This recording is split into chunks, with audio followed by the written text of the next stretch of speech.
Welcome back to a long overdue episode of BD Radio. It's been a hot second. Welcome back, Dan. Thank you. What have we been up to? Why haven't we been recording episodes? We've been a bit busy. Sounds like an excuse. It does, doesn't it? Well, I've returned to full-time work and you've pretty much been coaching the gym solo because we don't have any other coaches at the moment. Industry decimated, but yeah, we still just like Batman in The Dark Knight Rises, we will return. Yeah, we still obviously have Emma and Adrian helping out in a different capacity, but the actual coaching is all on you at the moment. I do enjoy coaching the weekends. Yep. Saturday is my day, guys. Get in. But yeah, it's been good. Yeah, we've also moved house. Also had the absolute shit show of Christmas. Every year it's so much, but all good fun at the end. But it's like until you actually wake up on the day, it's just absolute madness. Yeah, getting ready for it. Obviously, we both worked right up to just trying to like tie Christmas up all Eve, loose ends. Then to prepare for Christmas Day, and which I'm sure everyone listening to this can just be like, yep, feel ya. Yeah, can relate. And then obviously the day itself is pretty big when you've got young children. It took poor Harry, a day to recover. He slept for 5 hours the next day. He did. He slept for ages, didn't he? So yeah, but hopefully this year isn't as busy. Next year, so we're not in 2022 yet, but it is pretty close. Just a different kind of busy. Yeah. Yeah. Seeing as we're not like big, like I'm not a massive New Year's person. Don't really celebrate it. Stay up because I have to. I was about to say my New Year's dream is that I can be in bed before 12. You know what? Fireworks? Crap. Fireworks are crap. Everyone thinks you're the happy one. I get cranky in my old age, but I don't like fireworks. Cranky. I think they're boring. Seen one, seen them all. Especially on telly. Oh my god. Hello Bernie, if you're listening, that's my dad. He loves fireworks. Every year he's like, oh look, there they are. He's out on the balcony. Loving it.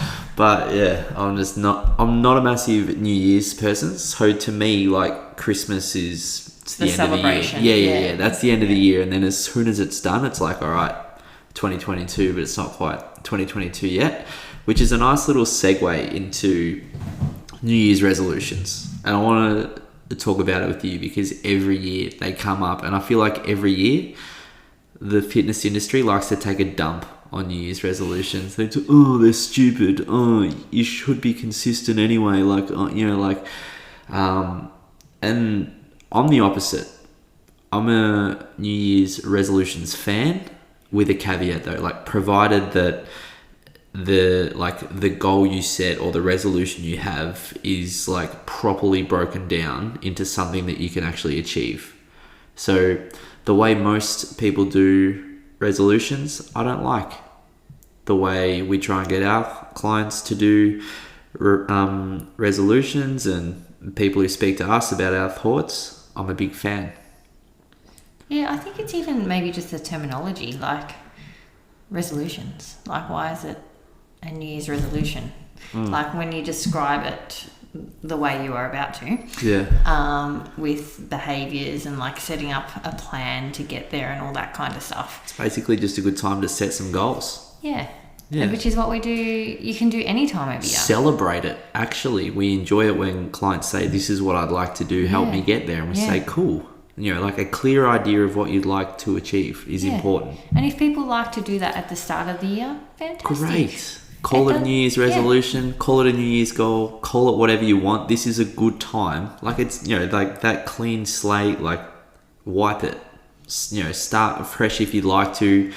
I mean, I think also touch all the wood that we don't, have another lockdown or anything. But, like you can just wipe the past 2 years and start fresh if you want to. But, the important thing is that, and we'll break it down in a moment, is that you actually start rather than just have the idea. Yeah. And I think the whole reason they come about in the first place is it often this time of year is the time that people actually slow down and stop. They take time off work. They're actually thinking about what they want. Whereas we're well aware, like the last few months, like have just been so chaotic. Like when have we actually stopped and stepped back and gone, oh wow, like this is what I want, or this is what I need? Not since lockdowns, really. You know, that was when we probably had the most amount of time to assess everything and, you know, see where everything sits. But yeah, you're 100% right. This is the end of the year where people actually have a minute to take a breath. All right, let me ask you a question. Why do most resolutions fail? What's the saying? Oh, it's a really good one too. Like, what a great answer. But basically people set this goal and they don't have a plan on how to get there. Oh, is it failure to plan is planning to fail? That one? No, that's not way better than that. That's the worst saying ever. That actually drives me nuts. I use it all the time and I still hate it. A plan without action's a dream or something like that. Something what is like it? that. Yeah. A goal without action's a dream. Yeah. Let's call it that.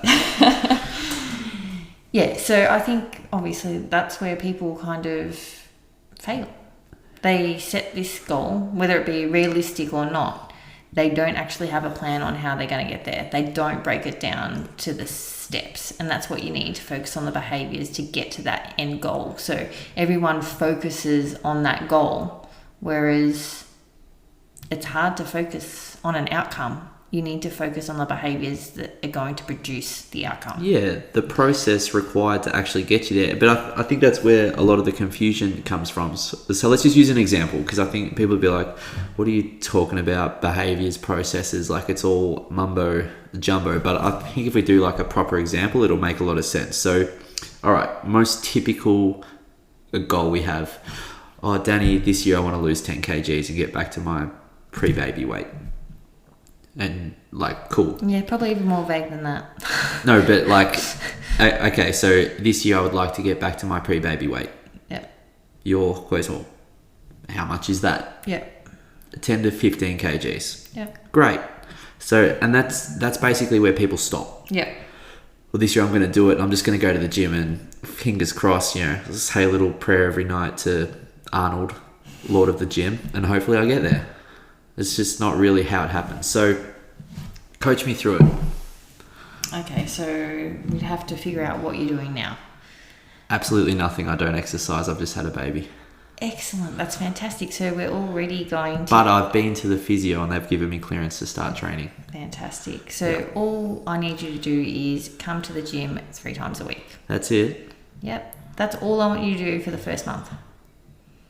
That's the most important part.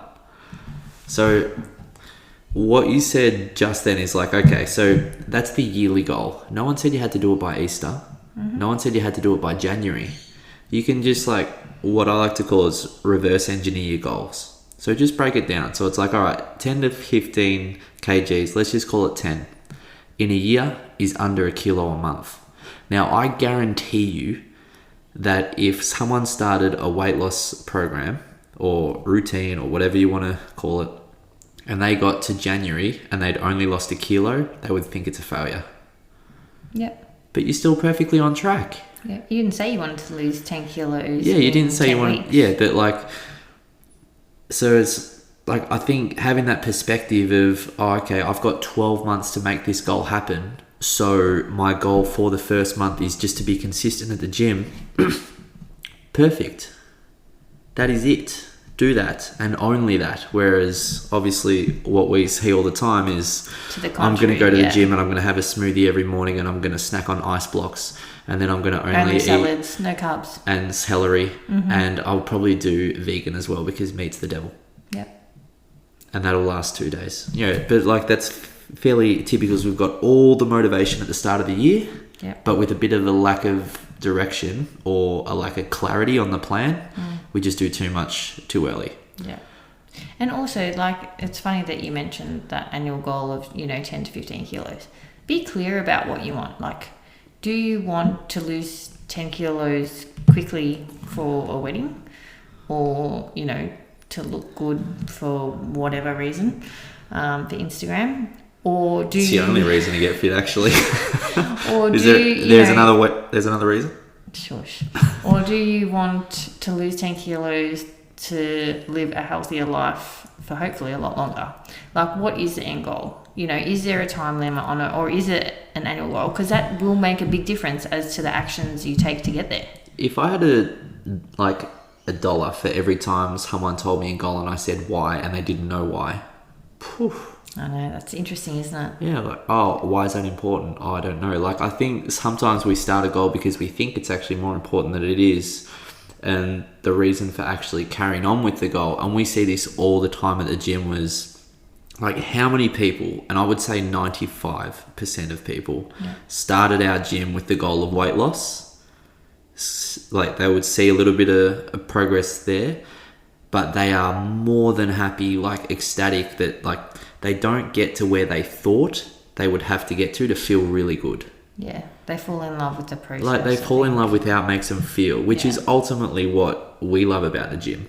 Yeah. But it's like, you think that 10 kgs will make you happy, you know, and like you'll feel good, and it might, but more often than not, you'll lose 4 to 6 and just be like, this is the best. Yeah. I have to come to keep doing more. Want to keep training, not because of the results, because of the way it like makes you feel. And you'll feel like actually those last 5 kgs aren't that important to me. Yeah. So, you know, resolutions can change as well. So keep tabs on that too. Yeah. No one said that, you set a goal at the start of the year and it can't change based, you know. Especially if it's loose, you know. Like, if it's not rock solid, like you said with the, you know, like wedding examples, perfect. You know, like if it's just at the end of the day, why? Oh, because I want to feel good. Well, that doesn't necessarily relate to just a number on the scale. It relates to all these other things. Yeah. I think do you reckon we've knocked that on the head? New Year's resolutions. Sure. Have you got any? No. Haven't asked you yet. You're normally good for one or two. I do like to break them down into kind of areas in life I feel are important to me. So, Bare soul to our audience. What are they? Well, I normally break our goals down into 3 things. So family is the first one, and then health. Mm-hmm. So health/fitness. Oh, okay. And then normally I have a financial goal as well. It's gone real well last 24 months. It hasn't It's been gone a little plan. bit outside of our control. Yeah. But I guess it depends. Like, everyone's got different things. Different things that make you happy. Yeah, and I don't know. I find it easier to break things down a little bit more, whereas you're probably a little bit looser than I am just in life. It was funny, someone said to me today, 13 minutes before your first cheap shot. There you go. There you go. Someone was telling me you're very organised at work, and I said, I do like a bit of structure. But it was quite funny because they were comparing me to somebody else, like in a similar role. Oh yeah. And they're like, "Oh, you're very organised." Loosey goosey. Yeah, and I was like, "Yeah, I just don't work as well." It's weird what you like find out about yourself as you get older. Like, I used to think I was much more relaxed than I am. Well, you used to be a lot more relaxed than No, you are but now. but in regards to like what I need to like be my best, I used to think that I'll just like float with the wind, like it'll work. It's like, it's not me at all. Getting crankier in my old age, getting like real rigid. But that'll be the day. Things change. Yeah. 1 year, my goal will be to relax more, and then I've come full circle. Oh, I've gone full 180. I need to relax more. Actually, my New Year's resolution, I actually ticked it off this year. Did you? Yeah, it was to play guitar more. I think I did that. Yeah. Yeah. See? That's amazing. It's like family, finance and fitness, and I'm just like, I just want to play a bit more guitar. But no, I think this year, hopefully with a regular routine, maybe we'll talk about it on the next episode. There you go. We'll break down how we like to do it. Anyway, New Year's resolutions. Definitely worth it, provided you do it in the right way and actually get a bit more specific and, plan it out rather than, I'd like to get a bit stronger this year. I'd like to get fit. Yeah, I'd most like people to do just this. set and forget. Just basically. don't be vague. Don't be vague. All right? Yeah. Anyway, next question. From the members. Oh, good one. And we butt heads on this as well. So if you enjoy us having a bit of an argument, then here you go. Sugar cravings. How do I get rid of them? Jeez. Oh, that frustrates me so much. I'm already livid. Do you want to go first on me? There's so many factors here. So typically what we find when people say sugar cravings, my mind immediately goes to undernourished and underhydrated. So like take care of that first. So like, are you actually eating enough to, sustain your lifestyle and achieve your body composition goals, all that stuff? Can I just say something now? The amount of people that we will like either go to lunch with, have dinner with. Yeah. We'll eat. Socialise with, yeah. Yeah, we'll eat a minimal amount of meal. Yeah. So they'll really limit their meal size. Yeah. But then we'll continue to like eat. Snacking. Yeah. Oh, yeah. It's like... we talk about that all the time. It's incredible. It's like... So, like, when you say undernourished, it's like, well, yeah, fill up on the good stuff, like the high quality, the whole foods, and then, enjoy the sugar hit, I guess, as a as a treat. Whereas I feel like people do it the other way around. It's not a treat, it's a staple.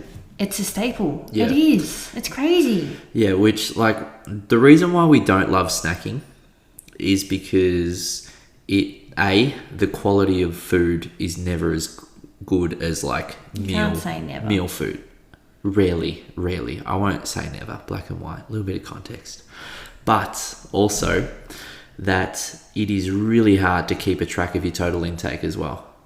You just forget. People eat all day. It's so much easier when it's on your plate. Like, oh yeah, that's what I had. What did we have for dinner? Salmon and fish. I didn't eat. Salmon and fish. It's late. It's 20 to 9. Salmon and veggies, guys. I didn't eat between lunch and dinner. No, me either. I was at the park trying to keep my temper. But it's like...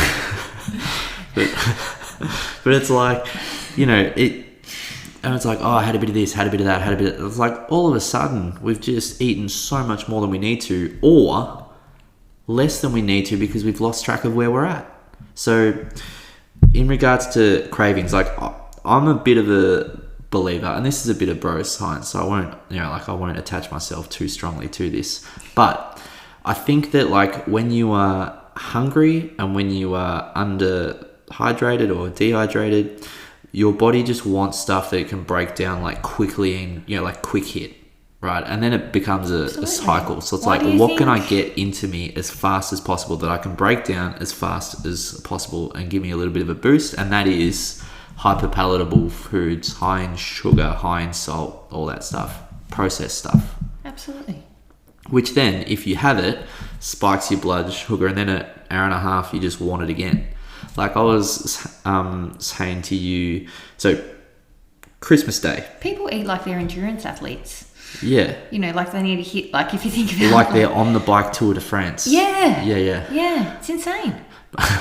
But I was this is a perfect example actually. So Christmas Day, I overate. I ate more than I would normally eat, right?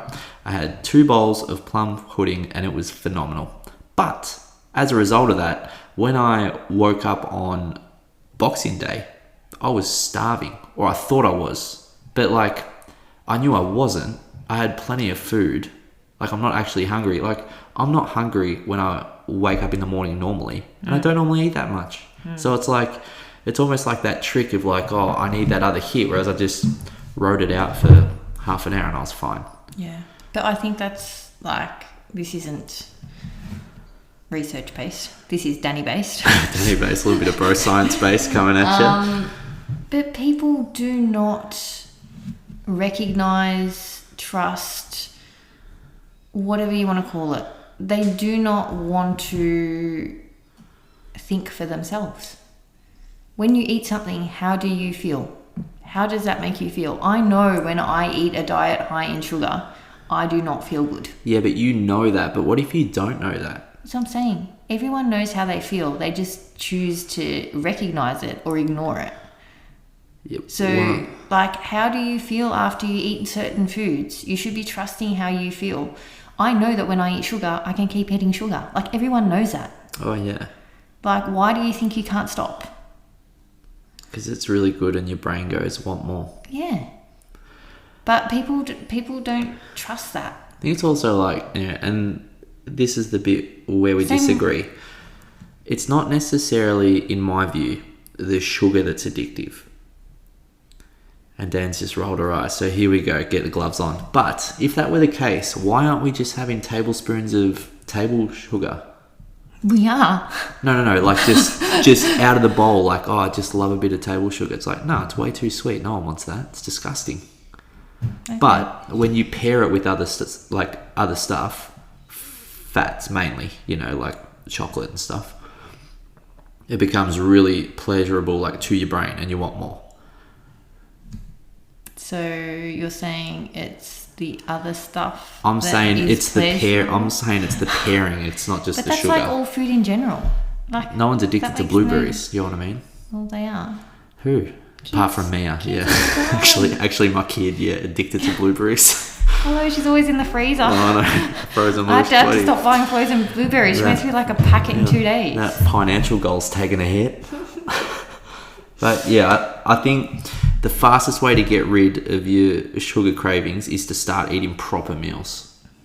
Fueling yourself properly. Eat real food. Protein, vegetables, a little bit of carbs at every meal. You'll be fine. If I ate a highly processed diet, I could eat a loaf of bread. I could eat a loaf of white bread. Yeah, well, yeah. Oh, no, yuck. You couldn't. I could. You can just keep eating it. With a bit of Nutella, though? Anything. That's what I'm saying, because it doesn't have anything that is actually giving your body what it needs. So you're going to keep eating. Start eating some more protein at your meals as well, just to balance out the breakdown in your guts. Just slow it down a little bit. That's be another tip.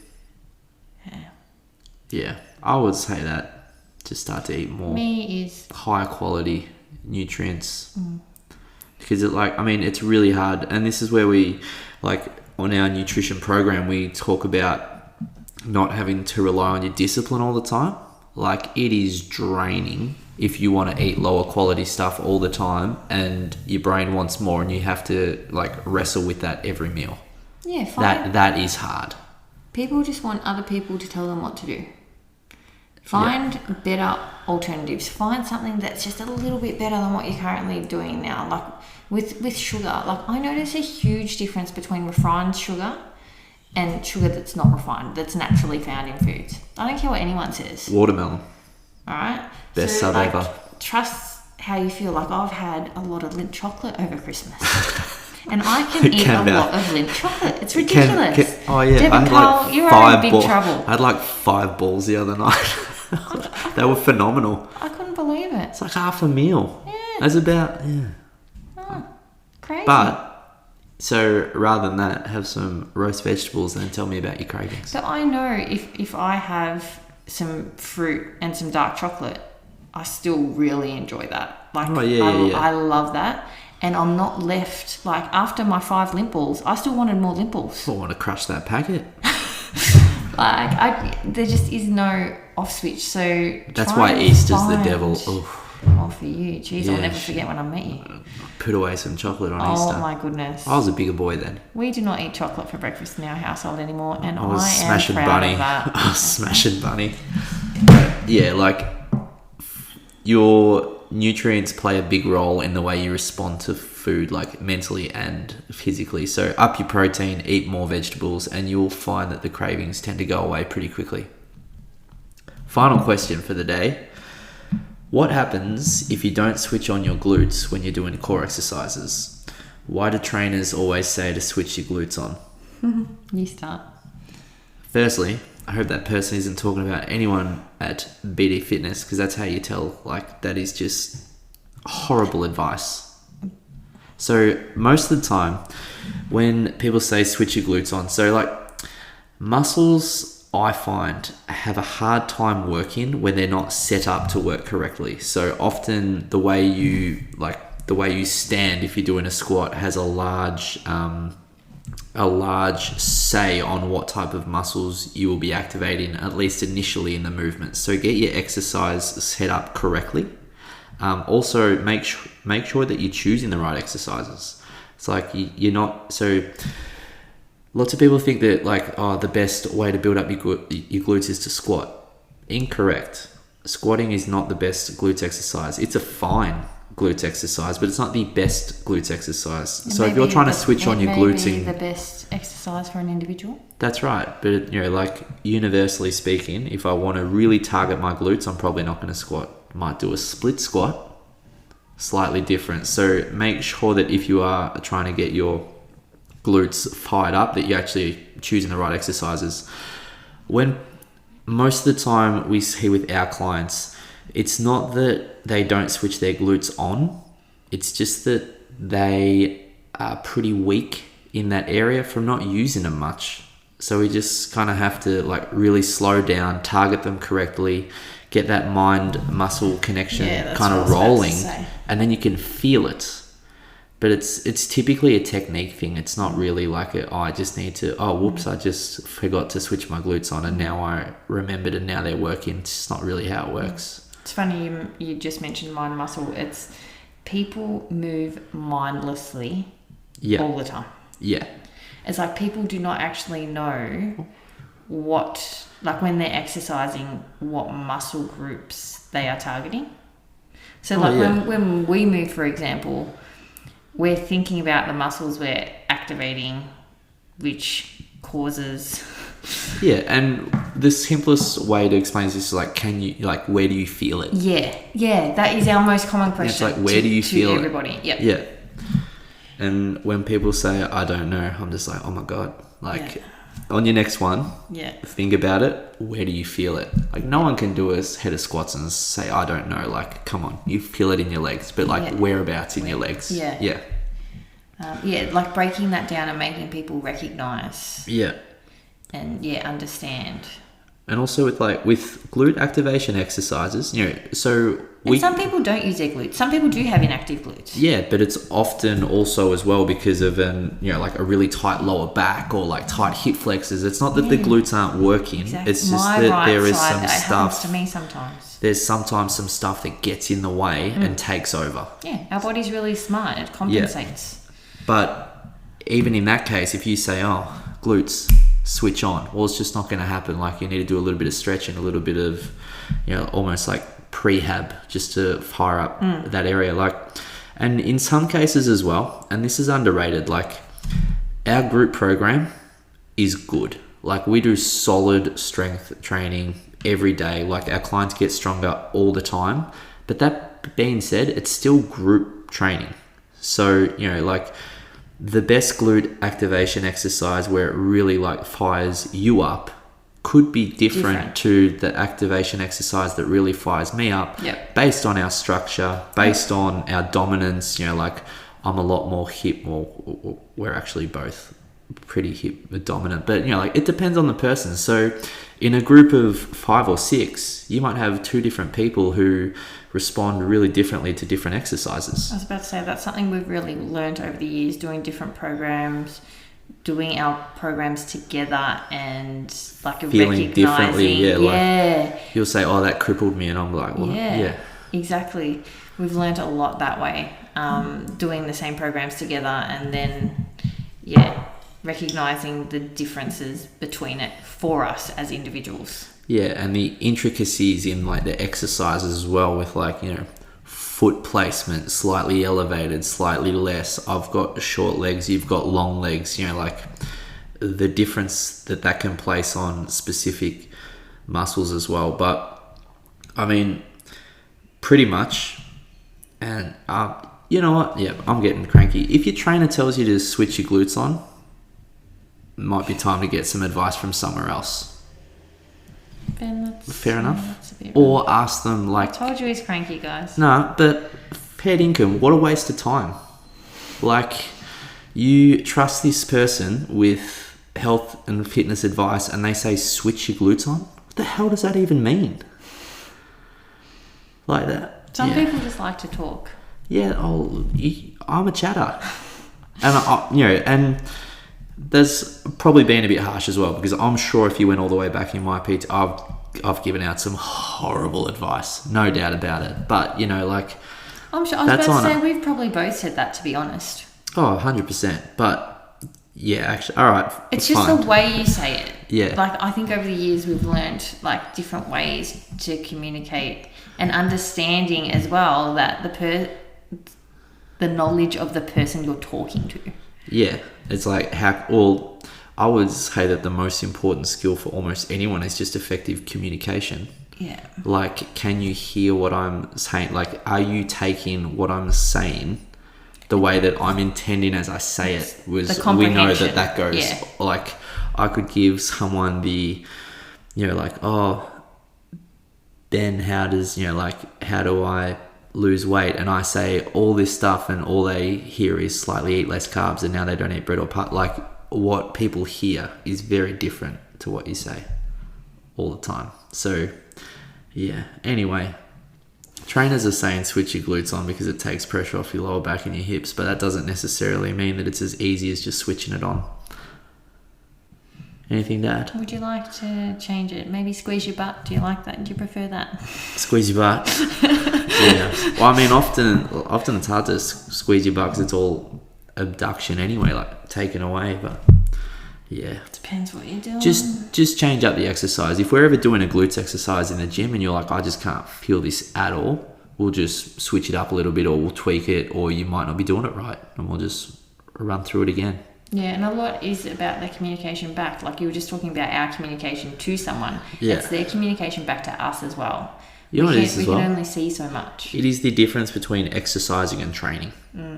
Yeah, well, that's a good one. Am I exercising? Just moving, getting a little sweat up, feel good. Like, I think sometimes people not kid themselves, because to kid yourself, you have to kind of know better. But it's like, if just come in and move in your body, like the first 6 to 12 months in the gym, it'll get you a long way, but it doesn't necessarily mean it's going to be the best way to progress beyond that. Like, you do need to be a little bit more specific, embrace a little bit more of the boring stuff and just power on. I'm exercising at the moment. You're exercising? Yeah.